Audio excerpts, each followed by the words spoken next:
We instigated this get-together. You know, food and basketball and music is always a good excuse for a party. Oh yeah, John's great. Yeah, John's a real shaker and mover.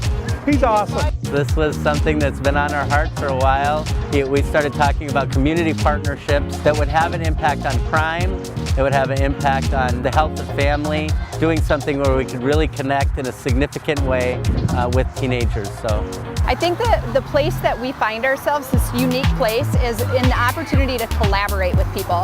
And so we all have different skill sets, we all have different abilities and volunteers and capacities to understand different things. And so what we're doing is we're pooling our resources, pooling our people, pooling our expertise. We're just trying to come in and say, okay, where are the gaps and how can we help?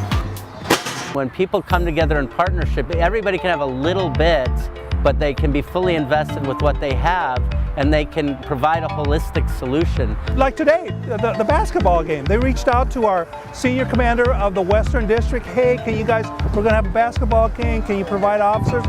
Yeah, we're here. We're here whatever you want. Oh. Today we had the YMCA, we had Union Gospel Mission, we had St. Paul Police Department, we had Hennepin County Sheriff, we had Treehouse, we had Godtown, we had Shepherd of the Valley Lutheran. We had a lot of different people here that are invested in seeing healthy community go on that came together. There were many times that I was aware of issues in the community, and I would reach out to SafeCity to say, can you help me engage this community, this neighborhood, these young people? Because a lot of the folks here can engage youth at a different level that sometimes police officers can't. The young people in this generation, they really have to deal with things that we didn't have to deal with in our generation. The level of threat and danger involved with it is so much worse now. Just behind us is Highway 94.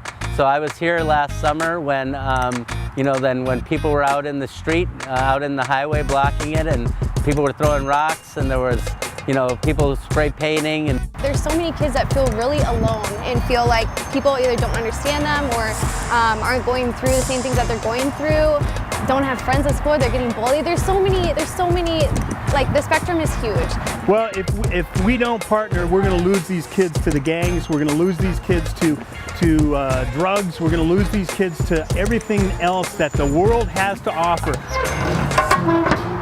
In our work that we do, we have hundreds of kids now that we get to work with. I mean, we just love kids and we want to see them, walk with them through life, fight for them, and just be with them. So.